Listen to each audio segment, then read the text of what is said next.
Assalamualaikum warahmatullahi wabarakatuh. Alhamdulillahillazi biyadihil muluk wa huwa ala kulli syai'in qadir. Hasbunallahu wa ni'mal wakil, ni'mal maula wa ni'man nasir. Wala haula wala quwata illa billah. Wassalatu wassalamu ala rasulillah wa ahlihi wa ashabihi wa mawalah amma ba'd. Sahabat-sahabat muslim yang dirahmati oleh Allah subhanahu wa ta'ala di mana saja berada, semoga semuanya senantiasa dalam keadaan sehat walafiat, dilapangkan rezeki, dimudahkan urusannya, dicurahkan rahmat, hidayah dan berkah dari Allah subhanahu wa ta'ala. Amin ya Allah. Sahabat-sahabat yang dirahmati oleh Allah subhanahu wa ta'ala, dalam kesempatan ini saya ingin mengajak sama-sama kita sejenak bertafakkur tentang perkara yang sangat penting, sangat menentukan, sangat berperan dalam kualitas masa depan daripada agama dan umat beragama, khususnya kita umat Islam,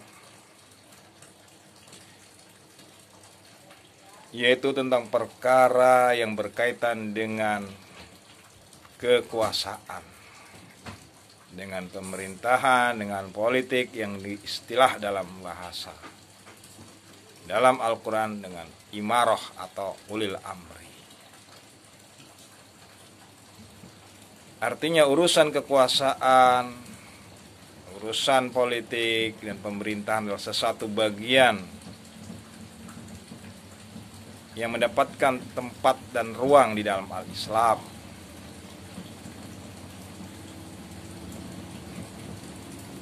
Lebih jelas dan tegas termaktub di dalam surah An-Nisa ayat 59. Atiullah wa atiur rasul wa ulil amri minkum.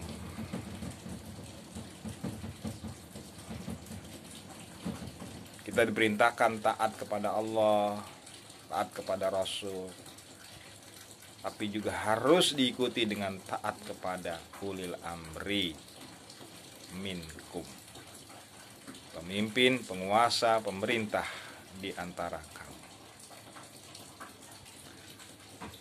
Namun fenomenanya, masalahnya adalah seringkali banyak tokoh-tokoh yang aktif di dunia politik, baik kalangan intelektual dan kalangan tokoh agama, para ulama, seringkali menjalankan politik semata-mata hanya untuk kepentingan ambisi nafsu duniawinya dan kekuasaannya, bukan semata-mata amanah untuk kepentingan agama dan umat Islam. Padahal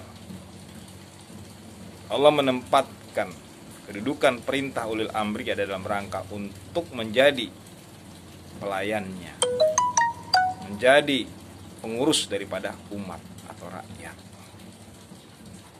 Maka oleh karena itu ini perlu saya mengingatkan dengan harapan ke depan situasi umat beragama, khususnya umat Islam di negeri kita semakin lebih baik, hingga negeri ini rakyatnya menjadi rakyat yang sejahtera, yang damai,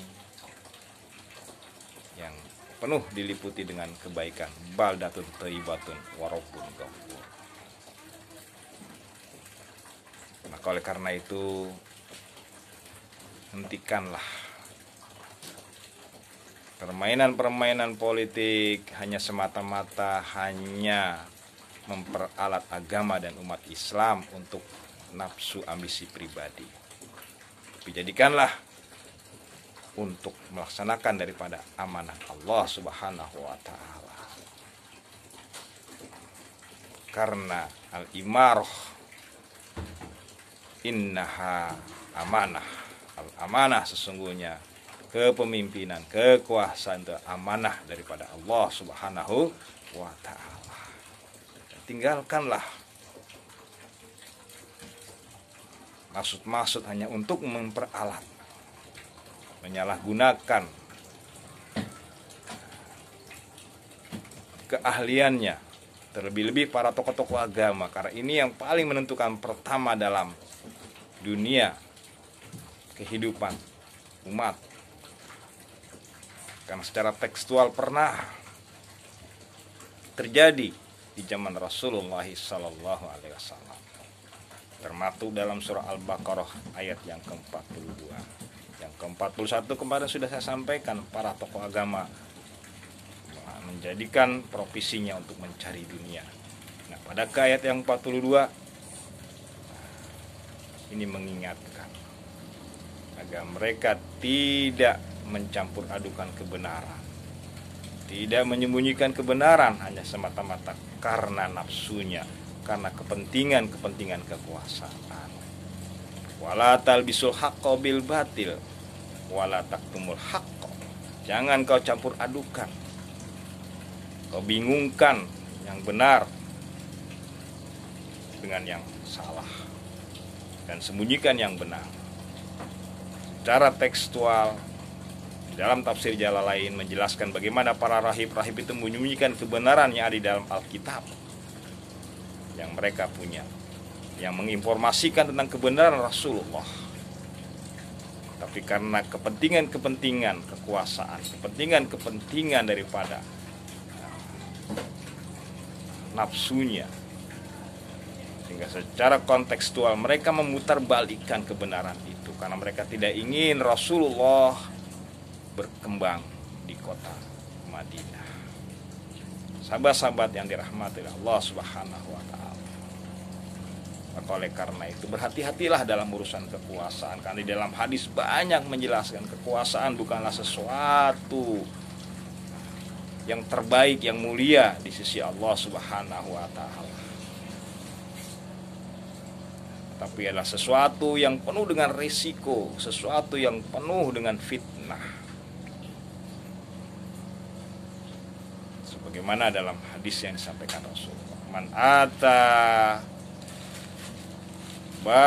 abwabal sultan, siapa yang mendatangi pintu-pintu kekuasaan, tutina, maka dia akan terkena fitnah. Jika seorang hamba mendekati penguasa, tidaklah bertambah melainkan yang bertambah semakin jauhnya dia kepada Allah Subhanahu wa taala. Nauzubillah subhanallah. Sahabat-sahabat yang dirahmati Allah Subhanahu wa taala. Jadi begitu jelas dan banyak menggambarkan bahwasanya kekuasaan adalah hal yang sangat beresiko, hal yang panas. Namun tetap saja manusia berlomba-lomba berebut untuk meraih kursi kekuasaan. Namun yang terpenting adalah gunakanlah dengan cara-cara yang baik dan jangan peralat agama dan umat Islam untuk meraih kekuasaan yang tujuannya bukan untuk mesejahterakan umat Islam dan meningkatkan kehidupan beragama. Jadi, sahabat-sahabat yang dirahmati Allah Subhanahu wa taala, maka ini perlu untuk saya ingatkan bersama. Khusus kita umat Islam harus lebih teliti, jeli dan hati-hati, cerdas di dalam berperan dalam kancah dunia politik atau kekuasaan agar tidak mudah diperalat. Mudah-mudahan ke depan kita memiliki kondisi kekuasaan yang lebih baik. Dan tokoh-tokoh agama yang memiliki peran yang sangat besar dalam umat. Mulailah bagaimana yang diingatkan di dalam hadis, tidaklah mulia, tidaklah hormat manakala seorang tokoh agama, seorang ulama mendekati kekuasaan. Itu dicontohkan oleh Imam Malik ketika diundang oleh Khalifah Harun ar-Rasyid untuk mendatangi beliau menyampaikan ilmu-ilmu yang telah ditulisnya di dalam kitabnya, maka beliau menjawab, al ilmu yuzar, ilmu itu didatangi, wala yazur, bukan mendatangi. Jadi sahabat-sahabat yang dirahmati Allah, jadi kalau dia ingin memerlukan ilmu, bukan seorang tokoh ulama yang mendatangi umaro, tapi umaro yang mendatangi ulama.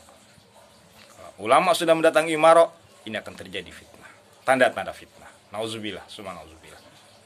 Begitu juga Al-Imam Bukhari. Ketika penguasa di Bukhara itu mengundangnya untuk menyampaikan pelajaran darinya, maka dia menjawab,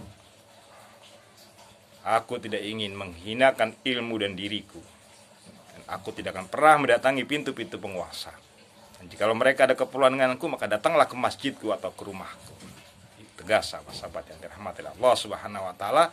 Maka oleh karena itu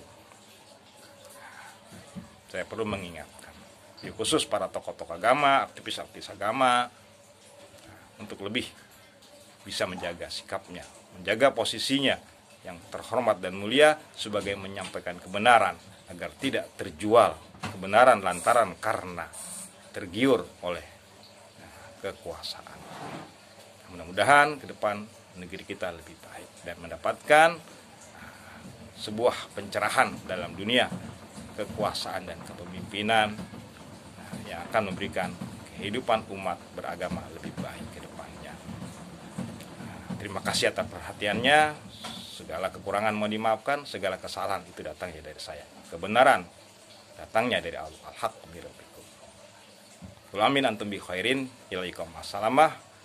Walhamdulillahirabbil alamin. Terima kasih.